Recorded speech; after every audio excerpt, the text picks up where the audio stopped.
over the past, let's say, 5 to 10 years, maybe, let's say 5 to 7 years, really, there's been this explosion of what I call wellness culture. Oh my God. Oh, no. That reaction. Go on. And it seems like everyone and everything is about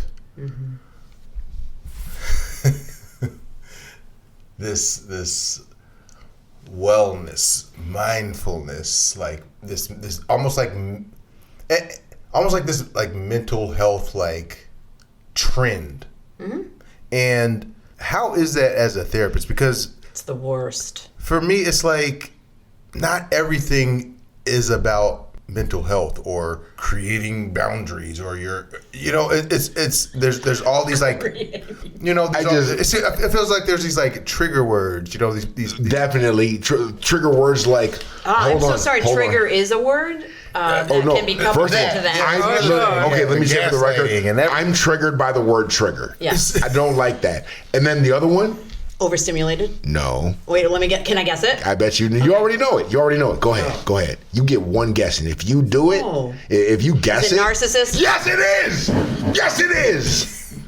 Yes. You get a prize. Everything is about that. It's about like labeling something or some like. Talk to me. Tell me. First of all, tell me how you feel about this, and then tell me how we got here. Yeah, I mean, I agree with you. It's pretty awful from like a therapeutic standpoint because everything becomes this like catchphrase. And everybody's diagnosing themselves and each other.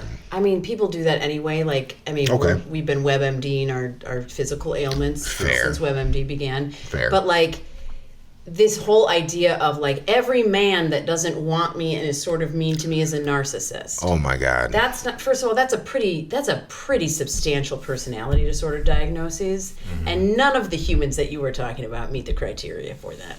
Save perhaps one, but we'll keep him out of this podcast. But like, I don't understand when it got to be this thing that like we are all now creating videos about it. We are all talking about it 100% of the time online, on Facebook, on Instagram, on TikTok. It's the subject like out to dinner with folks. I'm like, I haven't seen you in a year and a half. This is our catch up time. And you're talking to me about, your trigger warnings and narcissists and like, what are we doing? Red flag. The red flag. There's red flags all over the place. What are we talking about? Like, so I think this started, the trigger one actually, when I worked in a group home that, it was a residential treatment facility for women who, sorry, I know. No, just let me move it. Just keep going. Just let it ride. Residential treatment. So I worked in a residential treatment facility for women who had borderline personality disorder, PTSD and trauma, mood disorders, substance abuse, eating disorders, and specializing in co-occurring. So people who had more than one of those at the same time. And that was back in right after grad school, so 2010. And that's when I mark that the term trigger became this thing. Because everybody in the facility was using trigger, which makes sense. You're living in a facility for 30 plus days. And as I worked there, it was trickling out. And I lived in Chicago at the time, in Lakeview. And I'm like hearing it when I'm like out with friends. I'm like, we're talking about triggers all over the place. Like people are out at a bar having fun. I was getting like a tattoo touched up at one point. Somebody was talking about their trigger warnings. I was like, oh no, like this is the new thing, this new trend that is just infiltrating every aspect of our lives. And I do this for a living. I don't want to hear about it when I'm out having fun. I mean, it like having phrases like this thrown out so casually gives people the validation that they need without any actual real validation. Like my biggest problem with the word trigger isn't that there is a trigger. It's that when people explain their triggers, it removes responsibility from them. Yes. There's no They say there's no accountability. They say because I was triggered, I behaved in this way, and then all bets are off. All bets are off. Any behavior is acceptable. Anything I say is acceptable because I was triggered. And if you do not respect my boundaries, and if you trigger me, then anything that happens after that is your fault, and I'm not accountable for anything, and that drives me nuts. Right, but except that's not actually the definition of a boundary. That has nothing to do with it. You want to like throw out the word trigger all over the place and say, now because I'm triggered, I get to do whatever I want. That's you just being an a-hole. Like that's all that is. That's you're right, not taking accountability. And also, you are having no place in your own healing here. You now are the primary driver of your own misery. And that in and of itself is a huge thing that I see constantly. It's like this victim mentality. Well, they did this and that person did that and da-da-da-da. So I was triggered and here's how I responded and I can't be held accountable. Actually, I'm going to hold you accountable all day and night. You are responsible for your own responses to whatever is going on in your life. Triggers are everywhere. We will never be devoid of triggers. Learn to live with them. That's what therapy and treatment is for. Can I ask you, is that a message that you give to your patients? Yes. Over and over and over. Yeah. Do you feel like that is something that... Is it received well? Yes. Or are people like... a lot of times I feel like... And I say this because I speak to a lot of people that are in therapy that go to therapy literally for validation. They don't tell the truth. That's what I'm wondering. They don't tell the truth. That's the thing. I will validate you all day long when you were lying to my face. I can't fix that you're lying to my face, though. If what you are telling me sounds reasonable, yeah, I'm going to validate that. But your lies to your therapist, that's your right. stuff. No, so honestly, if you're lying, it defeats the purpose of therapy. Correct. You're only going to therapy to earn a badge. And I'm not here for that. Hard pass. No, thank you. It's easy for some, well, I feel like it's easy at this point to sort of suss that out from people and be like, what are we doing here? We seem to, the same theme seems to repeat over and over and over and over. And I've been working with you for 1.5 years. What is it that you're doing when you go home after these sessions that is going to empower you to do things differently, to be different, to make different choices? Like, what are we doing? Because there's no growth there if you're not engaging in that. And when I have a client that seems like there's no growth happening, my response is, all right, what's the issue here? What are you doing at home? And maybe I'm not an effective therapist for you. So maybe you need to start looking at different therapist options because nothing is changing for you. And things should be changing. In 6 months, something should have changed. Yeah. In those situations where you are starting to kind of suss out what is and what isn't, what's your process for trying to, because I know that you're not like, listen, get on board or get gone. I'm sure there's like a process to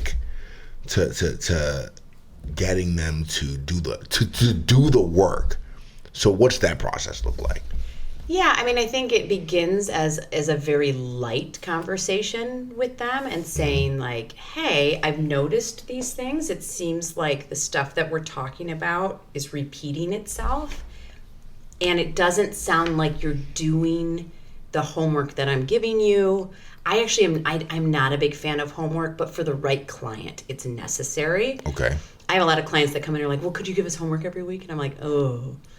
No, but like we can keep building on the stuff that we talk about. Yeah. But when it's appropriate, yes, I'm gonna give you little assignments to do, and then I would like you to report back on those. And if people are just blatantly ignoring those, what are we doing? Mm-hmm. It's like if you're in math class and you're not doing your homework, what are we doing? It's not different from that. Do your assignment, do the work in session and at home, and things will begin to change. And they may be really small changes, but the goal here is like, let's say we're 6 weeks out or 3 months out. Let's pause. Let's look at what was happening day one when you came and you met me. What's different today? Okay. So there's a piece? Measurable. Yes. Okay. Well, that therapy is science, so there has to be measurable things that we are, like, these goals that we're working toward have to be measurable. Okay. For insurance to pay us, but also, I mean, there's no other, like, any scientific anything. We're looking for evidence that there is, the changes are being made. So that's what I want to know. Like, what's different for you? And if you can't identify anything that's different, and we're still having the same conversation for 4 months, 5 months, 6 months, either you're not working or I'm not an effective professional for you. And that's okay. If it's me, if the way that I work is not working for my clients, that's not offensive to me. That just means they need somebody who does it a little bit differently. Mm-hmm. There's a lot of us out there, and we all have different personalities. We all maybe come from different, theoretical orientations, and there's certain things that work for certain people and certain things that don't work for certain people. So that's okay. Why don't we take a quick break, and then we will reassess our line of questioning. Yes. We need a break to get it together. We're having too much fun. We got to get it together. All right, ladies and gentlemen, we'll be back. Oh, wait. Okay, so when we break, we say beast. And I need you to join us. Oh, can you tell me what that means? No. Oh. No. Absolutely not. No. We actually, I want to send a shout out to my homeboy, Ryan, who is... Hey, Ryan. Who is an avid listener and has given so much great feedback and so much support, much of which was 100% valid. But as we move through this journey, he was like, "Yo, what does that mean?" Yeah, I have wondered. Yeah, no, but Ryan took it to another level. He was Googling, he was researching. He was like, what are you talking about? And I gave him a very loose, rudimentary response, because to beast is not something that can be explained. To beast is something that can only be experienced. Yes, you can only beast. You can't explain beasting. You can only... Beasting is only an action. It's a verb. I'm going to be quite blunt here. I'm This is really gonna be sorry great. we even got into this conversation. Yeah. This makes it terrible. This is great, because what guys are we so need, it's super lame. What we need from you right now, is regret. We need you to feel that. All right, so Actually, therapeutically, I see no reason to feel... Okay, never mind. Go on. Beast on 3. 1, 2, 3.